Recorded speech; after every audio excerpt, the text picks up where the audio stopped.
Hello everyone, इन आया classes में आपका स्वागत है। आज हम कक्षा 10वीं की हिंदी पुस्तक क्षितिज का पाठ संस्कृति पढ़ेंगे, जिसके लेखक भदंत आनंद कौशल्यायन हैं। संस्कृति पाठ एक निबंध है। इस निबंध में लेखक ने यह बताने का प्रयास किया है कि सभ्यता और संस्कृति किसे कहते हैं, और इसके लिए उन्होंने अनेक उदाहरण भी दिए हैं। तो चलिए पाठ शुरू करते हैं। लेखक पाठ शुरू करते हुए कहते हैं कि जो शब्द उन्हें सबसे कम समझ में आते हैं और जिनका उपयोग सबसे अधिक करते हैं, वे दो शब्द हैं, सभ्यता और संस्कृति। आगे लेखक कहते हैं कि जब इन दो शब्दों के साथ अनेक विशेषण जोड़े जाते हैं, विशेषण मतलब विशेषता बताने वाले शब्द, जैसे भौतिक सभ्यता, आध्यात्मिक सभ्यता आदि। आध्यात्मिक यानी मन से संबंध रखने वाला। जब ये विशेषण इन शब्दों के साथ लग जाते हैं, तब लेखक को इन शब्दों का अर्थ थोड़ा बहुत समझ में आता है, वह भी कभी गलत कभी सही। फिर वे आगे पूछते हैं कि ये दोनों एक ही हैं अथवा दो वस्तुएं। यदि दो हैं तो दोनों में क्या अंतर है। हम इसे अपने तरीके से समझने की कोशिश करते हैं। फिर वे कहते हैं कि इस बात की कल्पना कीजिए, जब मानव ने अग्नि का आविष्कार नहीं किया था। आज तो हर घर में चूल्हा जलता है। जिस आदमी ने सबसे पहले आग का आविष्कार किया होगा, वह कितना बड़ा आविष्कर्ता मतलब आविष्कारक होगा।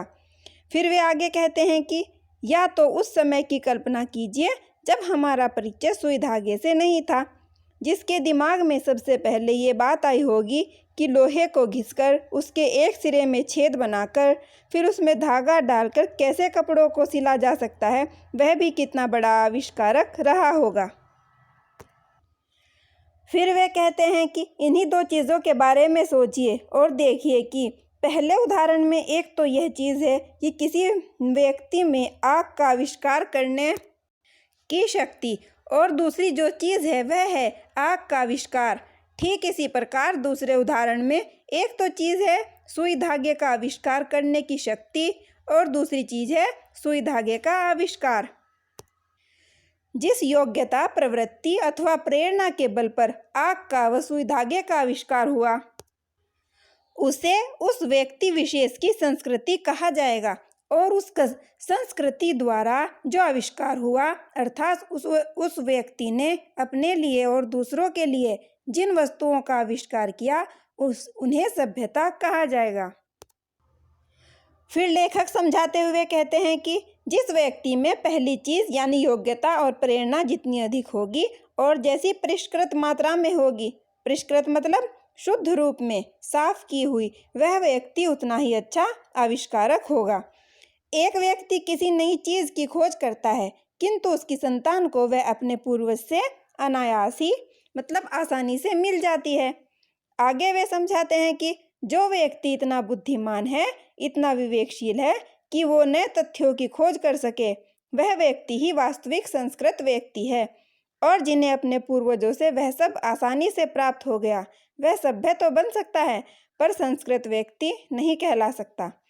अब वे इसे एक और उदाहरण देकर समझाते हैं कि न्यूटन ने गुरुत्वाकर्षण के सिद्धांत का आविष्कार किया। वह संस्कृत मानव था। आज के युग में भौतिक विज्ञान का विद्यार्थी न्यूटन के गुरुत्वाकर्षण के सिद्धांत से तो परिचित है, लेकिन इसके साथ साथ उसे और भी अधिक बातों का ज्ञान है जो शायद न्यूटन को भी ना पता हो। लेकिन फिर भी आज के विद्यार्थी न्यूटन की अपेक्षा अधिक सभ्य तो कहला सकते हैं, उन्हें अधिक सभ्य तो कह सकते हैं, पर न्यूटन जितना संस्कृत नहीं कह सकते। फिर लेखक आगे कहते हैं कि आग के आविष्कार में पेट की भूख ही प्रेरणा का एक कारण रही होगी, क्योंकि जब आदि मानव को भूख लगी होगी, पहले तो उसने कच्चा भोजन किया होगा, फिर भोजन को पकाकर खाने के लिए आग के आविष्कार की प्रेरणा मिली होगी।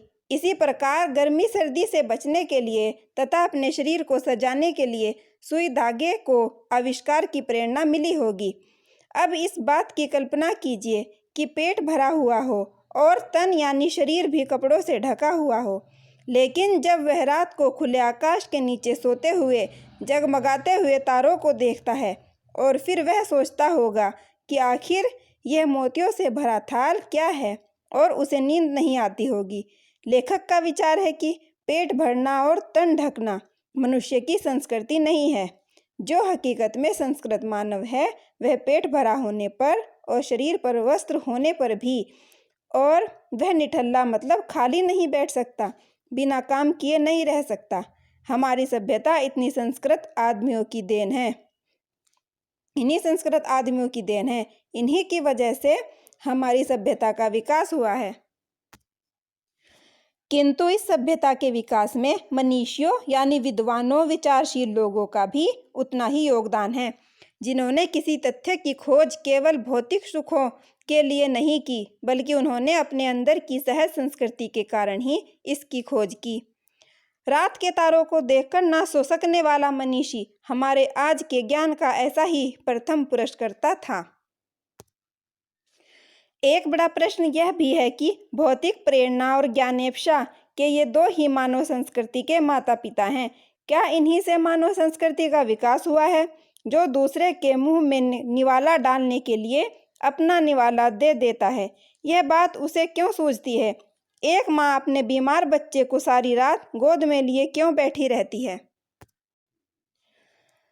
सुनते हैं कि रूस का भाग्य विधाता लेनिन अपनी डेस्क में रखी डबल रोटी के सूखे टुकड़ों को दूसरों को खिला देता था। आखिर क्यों? पूरे संसार के मजदूरों को सुखी देखने का स्वप्न देखने वाले कार्ल मार्क्स ने अपना सारा जीवन दुख में बिता दिया, और इन सब से बढ़कर आज से 2500 वर्ष पहले सिद्धार्थ, जो अपना घर केवल इसलिए छोड़ दिया उन्होंने अपना घर केवल इसलिए छोड़ दिया कि किसी तरह लड़ती कटती मानवता सुख से रह सके।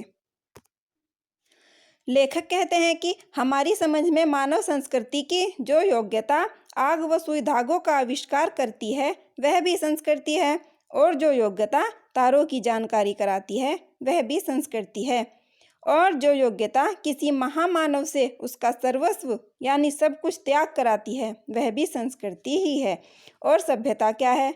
यह प्रश्न है। सभ्यता है संस्कृति का परिणाम।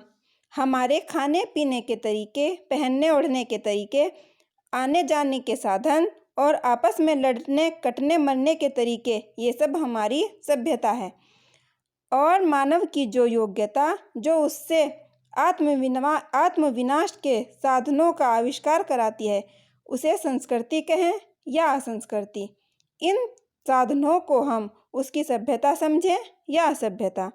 संस्कृति का यदि कल्याण की भावना से नाता टूट जाएगा तो वह असंस्कृति ही कहलाएगी, और ऐसी संस्कृति का परिणाम असभ्यता के अलावा और क्या होगा? आजकल संस्कृति के नाम से जिस कूड़े करकट के ढेर का बोध होता है उसे ना तो संस्कृति कह सकते हैं और न ही रक्षणीय वस्तु। रक्षणीय वस्तु यानी रक्षा करने की वस्तु, जिन चीज़ों से रक्षा होती है। परिवर्तन ही इस संसार और प्रकृति का नियम है, और ऐसे में किसी भी चीज़ को पकड़ कर नहीं बैठा जा सकता। मानव ने जब भी मैत्री भाव से किसी नए तथ्य का दर्शन किया है तो उसने ऐसी कोई वस्तु नहीं देखी जिसकी रक्षा के लिए दलबंदियों की जरूरत है। अतः कह सकते हैं कि मानव संस्कृति एक अविभाज्य वस्तु है। इसका विभाजन नहीं किया जा सकता। उसमें जितना अंश कल्याण का है वह अकल्याणकार की अपेक्षा श्रेष्ठ ही नहीं स्थायी भी है। तो यहीं पर यह पाठ खत्म होता है। आशा है आपको समझ में आया होगा। वीडियो को लाइक करें, शेयर करें और चैनल को सब्सक्राइब करना मत भूलें।